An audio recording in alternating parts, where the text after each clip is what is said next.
and I'm here to provide an update on the investigation where we've been investigating the death of 4-year-old Javeayah Harris. These updates never get easier to share. This past week has been heart-wrenching for everyone, but we've seen an outpouring of support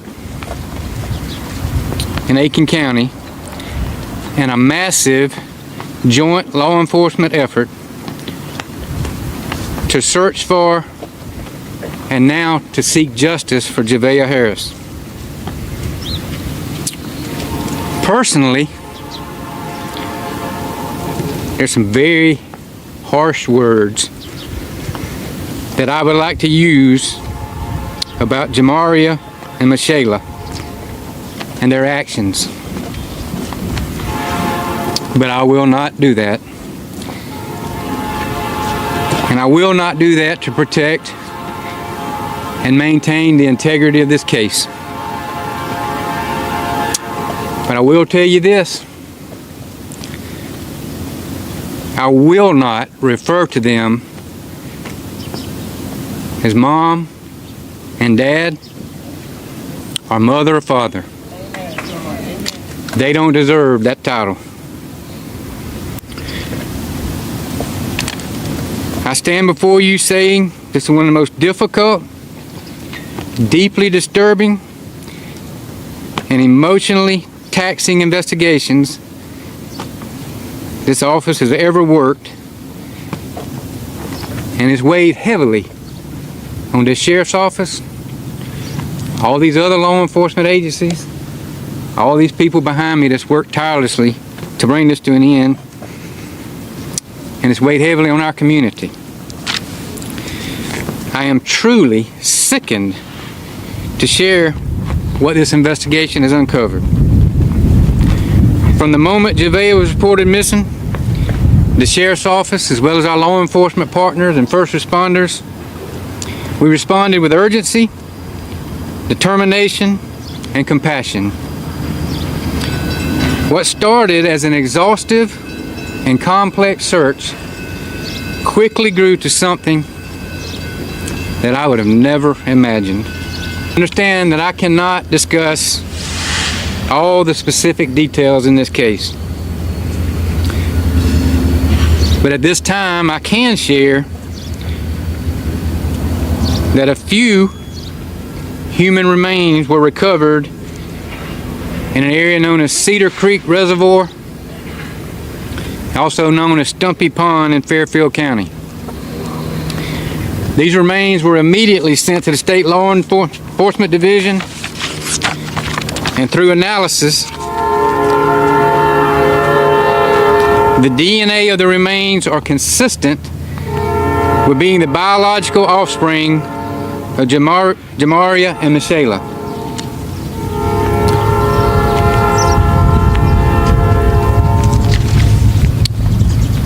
I want to also share with you that through forensic evidence, statements, and analysis, extensive and deliberate efforts were made to destroy and conceal evidence following Javeayah's death. Our information reveals the use of corrosive chemicals and other tools that were used to accelerate the destruction of her little body.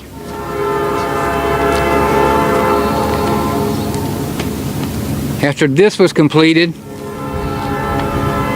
these two individuals poured what remains were left of Javea into the Cedar Creek Reservoir. These subjects went through great lengths to cover their repulsive and revolting actions. In my 37-year career in law enforcement, I have never, ever heard of anything so horrific. As a result of this information, it's unlikely that the entirety of Javeayah's body or any other remains from this point forward will be recovered. And I'll say this again, we had all hoped and prayed to find her body, but with the information we've uncovered, that's simply not possible. I want to also announce additional charges for destruction and desecration of human remains have been filed against these two individuals. A 911 call came in on a Tuesday night. A mother's voice, frantic, breathless. She said her 4-year-old had been outside playing and now she was gone. She described the little girl's pajamas. She described her hair beads. She even described the chicken coop where her daughter loved to hide. Every detail was precise. Every detail was heartbreaking. And every single detail was a lie. By the time those words left her mouth, Javeayah Harris had already been gone for nearly a month. What investigators uncovered in the weeks that followed did not just break a community. It broke seasoned law enforcement officers who had spent decades on the job. It broke first responders who had searched through woods and fields and waterways with the belief that they were racing against time to bring a little girl home. It broke a sheriff who stood in front of cameras and struggled to find words clean enough to say out loud. One of the lead investigators on this case would later say, in almost 40 years of law enforcement, he had never encountered anything this horrific. Not once. We are not going to let you walk into that without warning you first. What you are about to hear involves the disappearance of a child and the deliberate, calculated actions taken afterward by the very people who were supposed to protect her. Some of the details confirmed by law enforcement are deeply disturbing. We will present everything factually and with the seriousness this case demands, but we want you to make an informed decision before we go any further. If this is not something you are in a place to hear today, we understand. Come back when you are ready. Javeayah's story will still be here. If you are staying, welcome to Unsolved Files. This is part 2 of the Javeayah Harris case. If you have not watched part 1 yet, we recommend going back to start there because what we are about to unpack will hit very differently once you have the full picture. The link is in the description.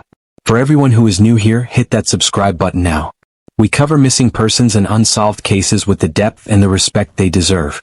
Every case we bring to this table is real. Every name you will hear belonged to a real person. And we do not stop covering a case until there is nothing left to tell. Before we get into it, drop a comment and let us know where in the world you are watching from. This community spans every corner of the globe and every single one of you showing up for cases like this one matters more than you know. Now, let's talk about what really happened to Javeayah Harris. Before we get into what happened, you need to know who she was. Javeayah Harris was 4 years old. She stood 3 feet 6 inches tall and weighed 40 pounds. She had braided hair with pink beads and a thing for Minnie Mouse that went beyond preference. It was a whole personality. Pink was her color. Minnie Mouse was her person. If you put both in the same room, she was probably already there. She lived on Hillsborough Street in Aiken County, South Carolina, with her parents, Johmarea Harris and Michilae Harris. Behind the house there was a chicken coop, and that coop was her territory. Every single day Michilae knew where to find her. Not in the yard. Not in the house. In that coop with those chickens, completely unbothered by the world. She was also the kind of child who had no concept of a stranger. Javeayah Harris, before his arrest, gave a phone interview to a local reporter. He said she did not have a stranger danger instinct. She walked up to people. She said hello. She was respectful in a way that surprised adults. Yes, ma'am. No, ma'am. Yes, sir. No, sir. He said they raised her that way and by all accounts, it had taken root. She was sharp. There was an open assessment for autism at the time of her disappearance, but no formal diagnosis had been made. What the people around her consistently said was that whatever label anyone might have been reaching for, it did not fit what they saw. She could hold a full conversation. Johmarea said she carried one better than he could. That is who Javeayah Harris was. A 4-year-old with pink beads, a favorite coop, and a habit of walking straight up to the world without hesitation. She deserved someone in her life who matched that energy. She deserved protection at the same level she gave out trust. She did not get it. To understand how this case unfolded, you have to understand where this family had been before Aiken County ever knew their names. Javeayah Harris was 23 years old. Michilae Monique Herring was 22. They were young, they moved often, and public records across multiple South Carolina counties tell a story of consistent instability in the years leading up to June 2026. Start with Union County. Court records show the couple lived on Harris Street in Union County from 2024 into 2025. During that period, both were named in separate eviction proceedings. Johmarea was named in a case filed by Magnolia Rental Property Management in September 2023. That case was settled by November of the same year. Michilae was named in a separate eviction filed by the Union Housing Authority in December 2025. That case ended with a writ of ejectment and a disposition finding for the plaintiff in January 2026. 2 people. 2 separate eviction cases. Same general window of time. From Union County, the family moved to Clinton, South Carolina in Lawrence County. That address would later surface in law enforcement records for a different reason entirely, which this script will get to in the next chapter. What matters here is the pattern. Union County to Clinton to Aiken. 3 counties in a relatively short span of time, with court-documented housing instability at multiple stops along the way. By the time they landed on Hillsborough Street in Aiken County, Michilae was pregnant and Javeayah was already living in that house. The family was not known to Aiken County authorities in any documented capacity at the point of their arrival. They were not flagged. They were not monitored. They were a young family in a new address in a county that had no prior record of them. What the record does not show is Javeayah.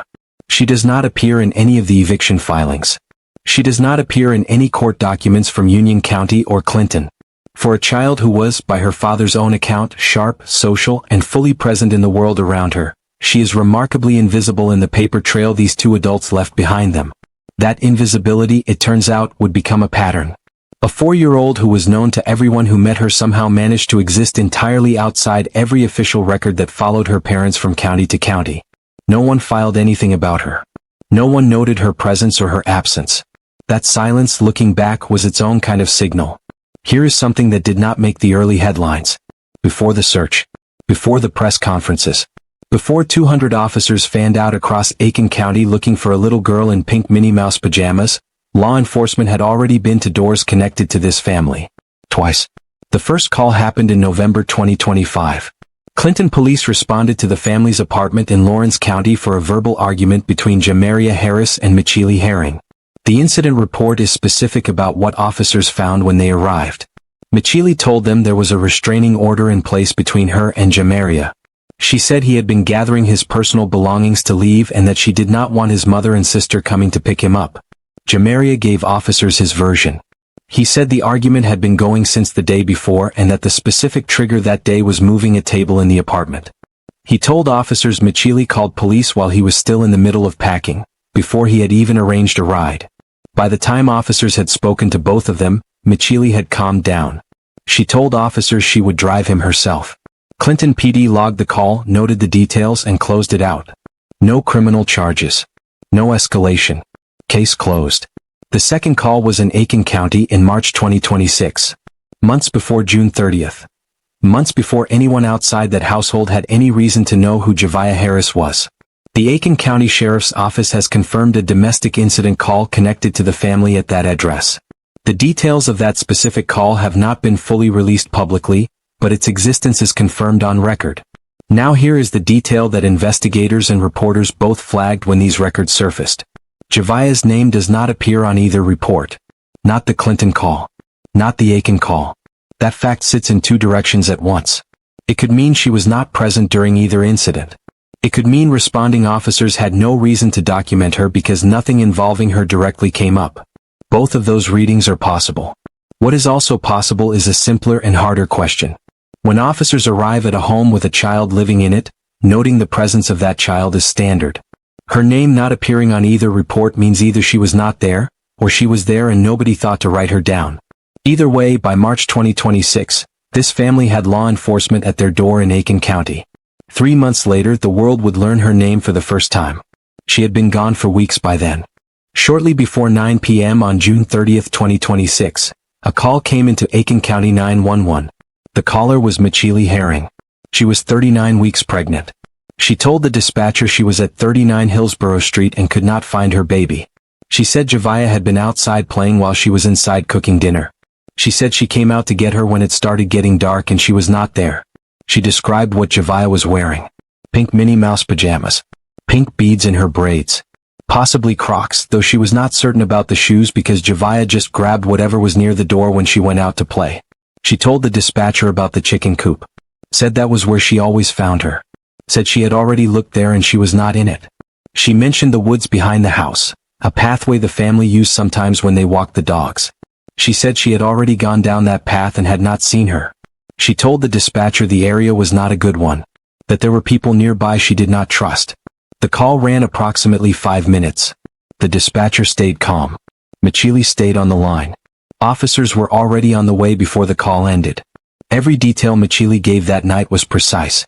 The pajamas, the beads, the coop, the woods, the neighbor concerns. It was the kind of detail that comes from knowing a child, from living with her, from watching her every day. What investigators would confirm in the days that followed is that Javeayah Harris had been dead for approximately 1 month by the time that call was made. She had not wandered off that evening. She had not gone into the woods. She had not slipped away while her mother was cooking. She was already gone. Had been gone for weeks. And the woman on that 911 call already knew it. Former prosecutor April Sampson, a former deputy solicitor for the Fifth Circuit who analyzed the case publicly in July 2026, identified the pregnancy as the critical pressure point. Sampson's read on the timeline was direct. Michilae was 39 weeks pregnant on June 30th. That means she was hours, possibly a day or two at most, from going into labor. The moment she walked into that hospital to give birth, someone was going to ask about her 4-year-old.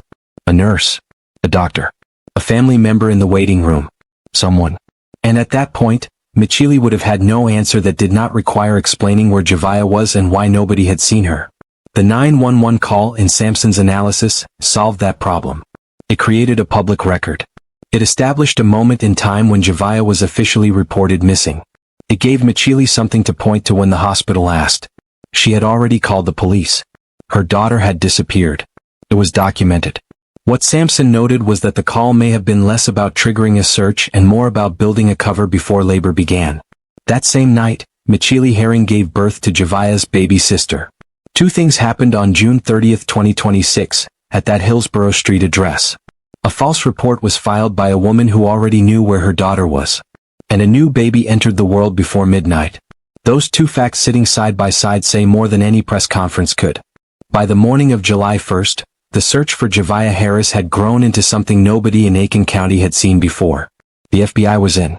The South Carolina Law Enforcement Division, known as SLED, was in. The South Carolina Highway Patrol joined. Alongside the Aiken County Sheriff's Office, the combined response put roughly 200 law enforcement officers and first responders on the ground and in the air, all searching for one 4-year-old girl. A SLED helicopter was deployed. Digital billboards at convenience stores across the area carried her photo and asked the public to call in anything they knew. Bethel Baptist Church, located close to the search zone, opened its doors to searchers for several days, providing a place to rest, regroup, and keep going. By July 3rd, more than 5,000 acres had been covered. Neighborhoods, wooded areas, surrounding properties. Officers knocked on doors and asked residents to check their sheds, their crawl spaces, their vehicles. The search was thorough in a way that only happens when every person involved genuinely believes a child might still be found alive.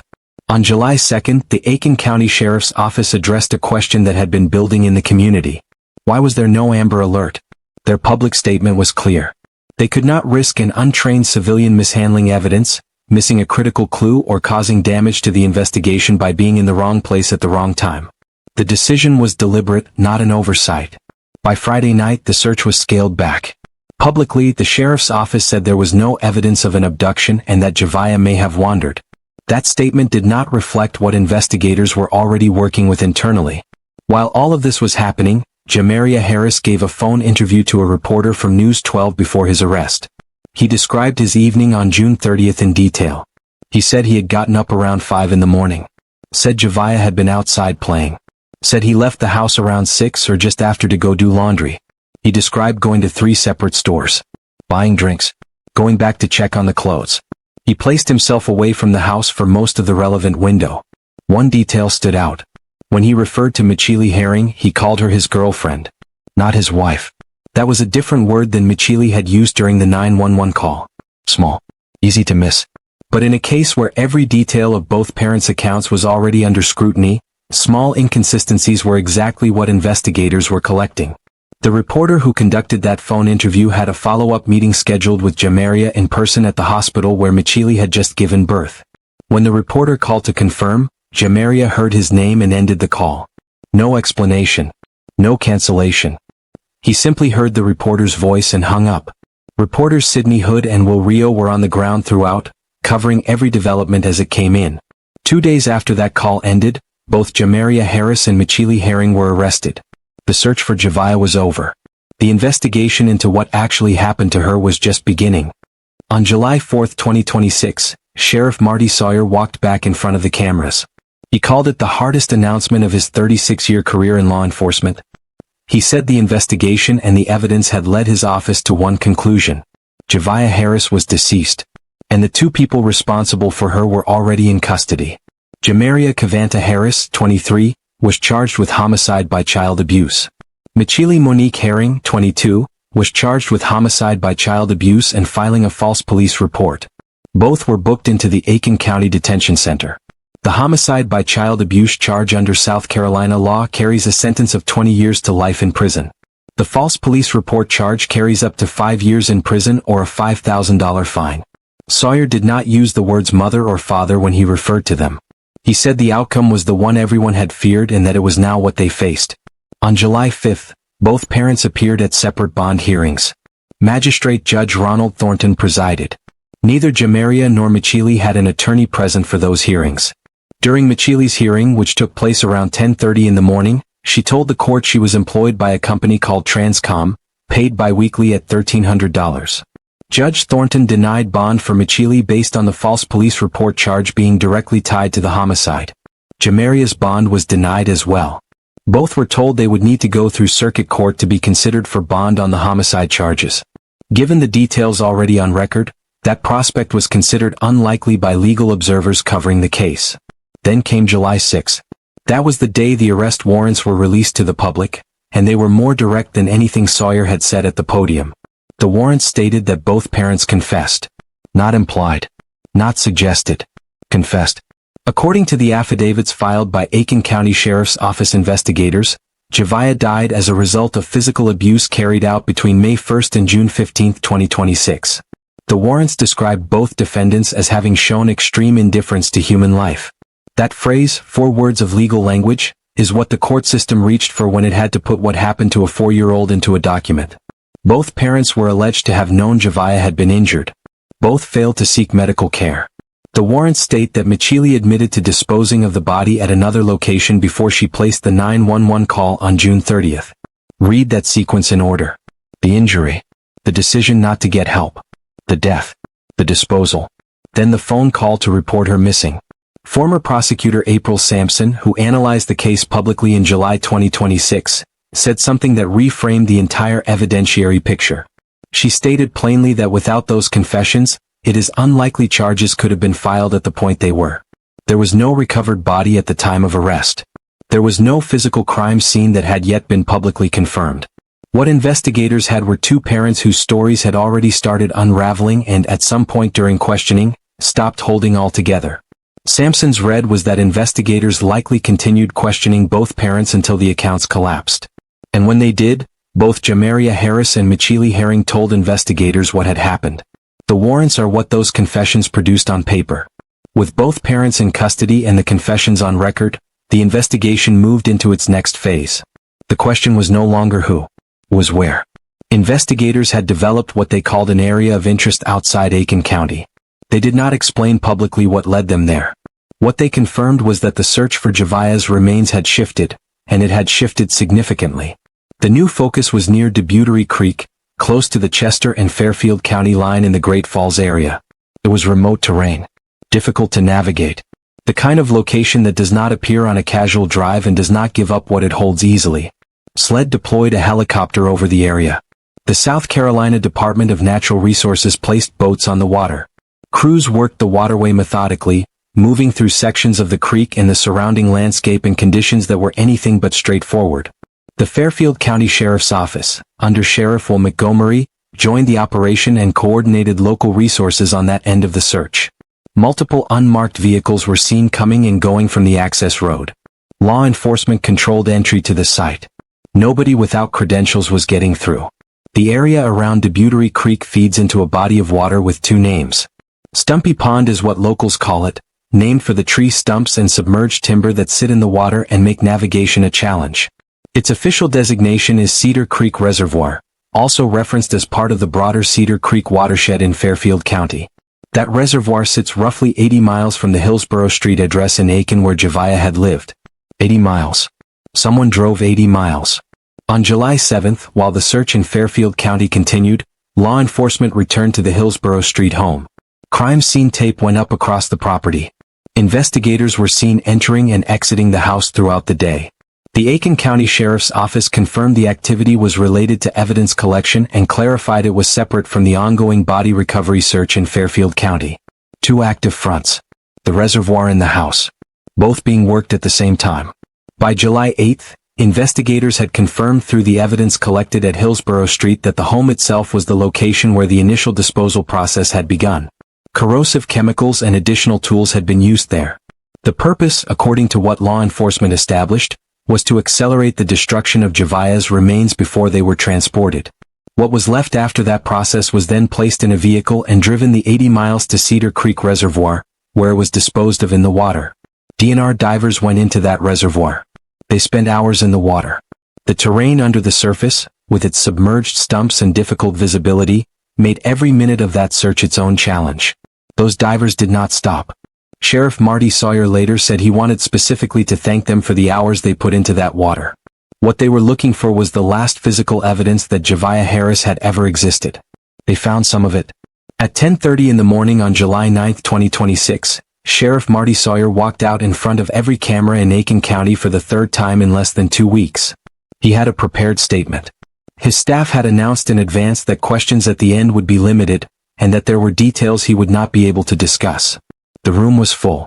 Reporters Sidney Hood and Will Rio were on the ground, covering the conference live as it happened. Community members who had followed every development were watching from wherever they could find a screen. Sawyer began by thanking the agencies that had worked alongside his office.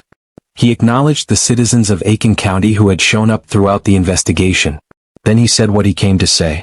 Human remains had been recovered from the area of Cedar Creek Reservoir in Fairfield County, also known as Stumpy Pond. Those remains had been sent immediately to the State Law Enforcement Division for analysis. The DNA results were back. The remains were confirmed to be consistent with being the biological offspring of Javeayah Harris and Michilae. Javeayah had been found. In the only way she could be found at that point.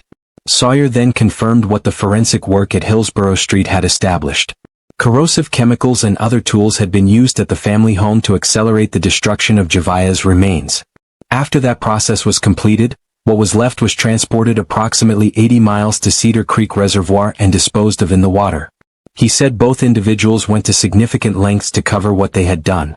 He said the efforts to destroy and conceal evidence following her death were extensive and deliberate.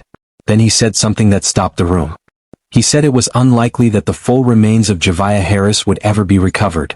That the nature of what had been done to her body made complete recovery from that point forward essentially impossible. He said he and the entire law enforcement community had hoped and prayed to bring her home whole. He said that was simply no longer possible. He announced that additional charges had been filed against both Javeayah Harris and Michilae. Destruction and desecration of human remains, added on top of the existing homicide by child abuse charges already in place. The Second Circuit Solicitor's Office would be working the prosecution. Sawyer acknowledged Sheriff Will Montgomery and the Fairfield County Sheriff's Office by name for their role in the operation. He thanked the South Carolina DNR divers specifically, noting the hours they had spent in difficult conditions searching that water. He thanked SLED and every agency that had committed resources to the case from the beginning. Then he said the thing that has stayed with everyone who watched that press conference. He said he would not refer to Javeayah Harris and Michilae as mother and father. Not in his statement. Not on record. Not in any capacity connected to this case or this investigation.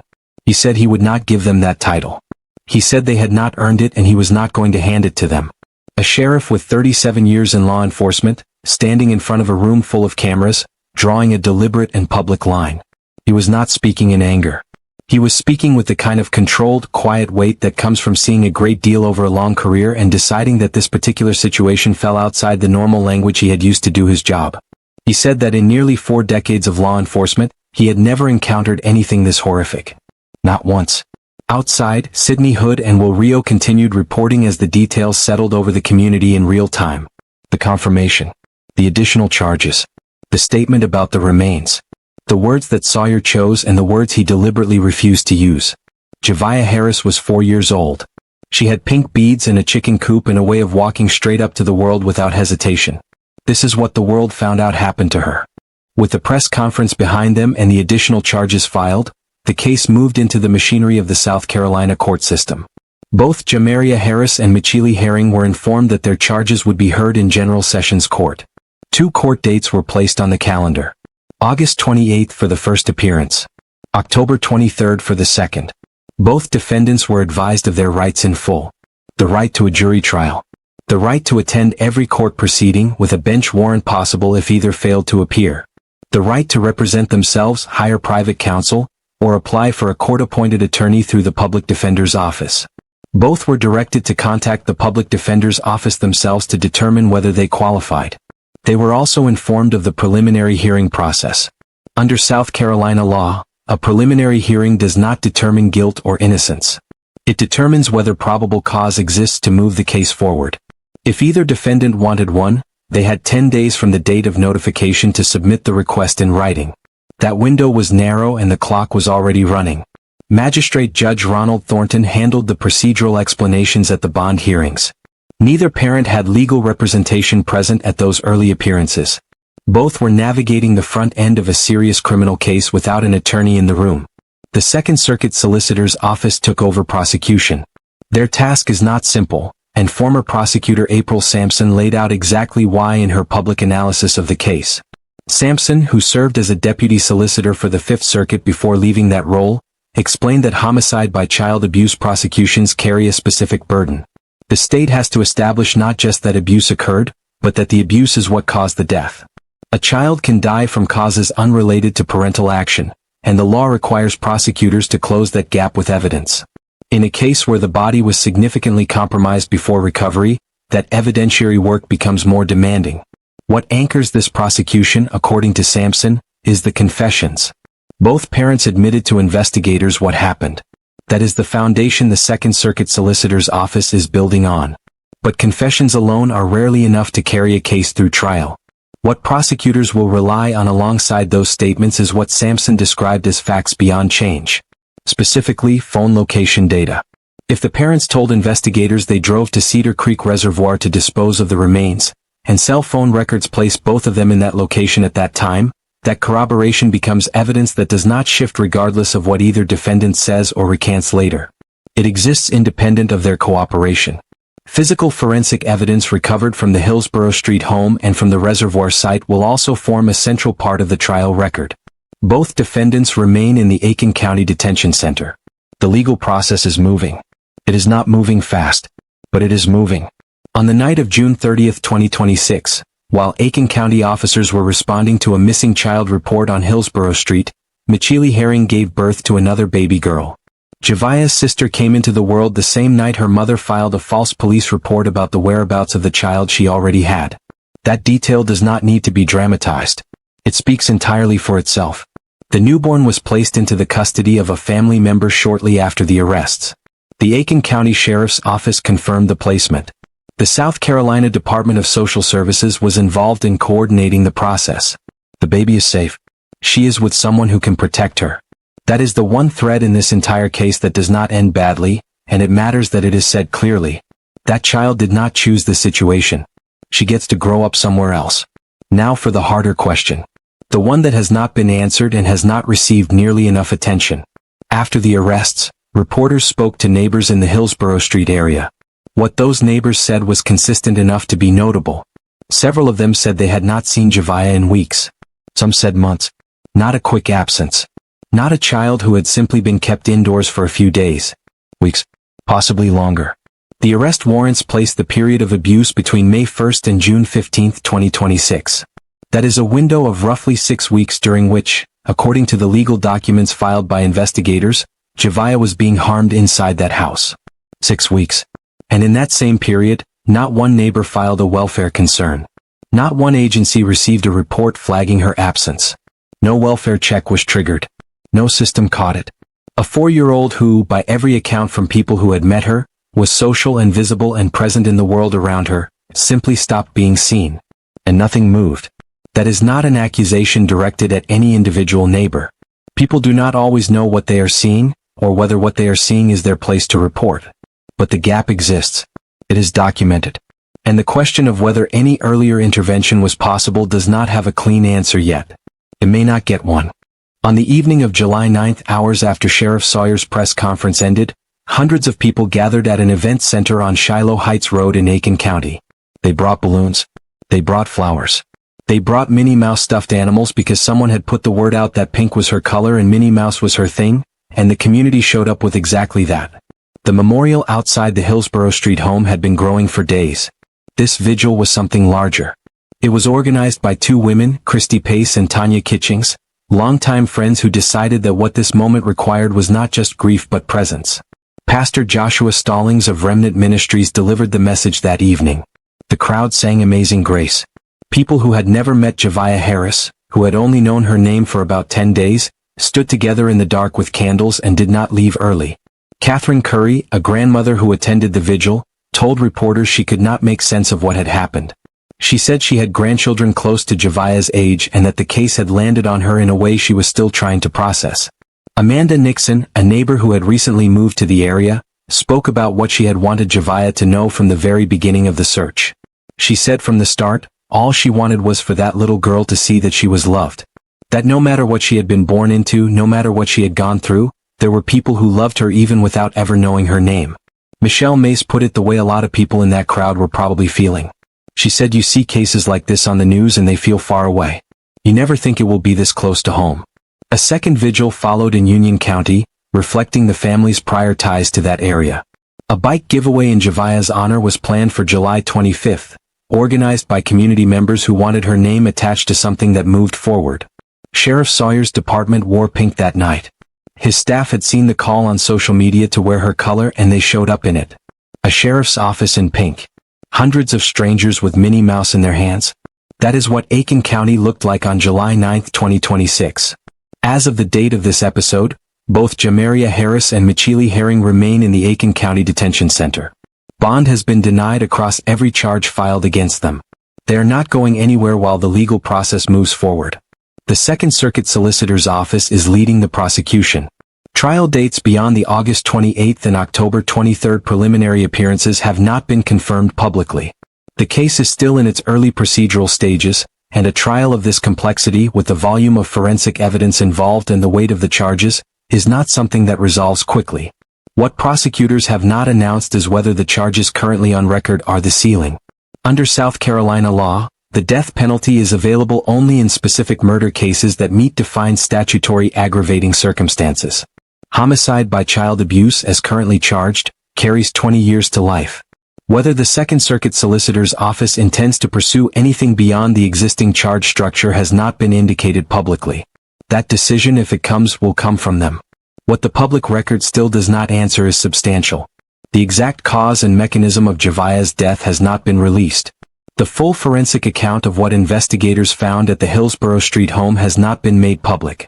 Whether any other individuals had knowledge of what was happening inside that house and said nothing remains an open question. Whether the South Carolina Department of Social Services or any child welfare agency had any prior contact with this family before June 30th has not been confirmed or denied. Sheriff Marty Sawyer has said his office will continue pursuing every lead and examining every piece of evidence available to them. The investigation is ongoing. The Aiken County Sheriff's Office has not closed the door on additional developments. This case has a trial ahead of it. That trial will produce testimony, evidence, and a public record that does not yet exist. Unsolved Files will be back at this table when it does. If you are not subscribed yet, now is the time, because when this case moves, you will want to already be here.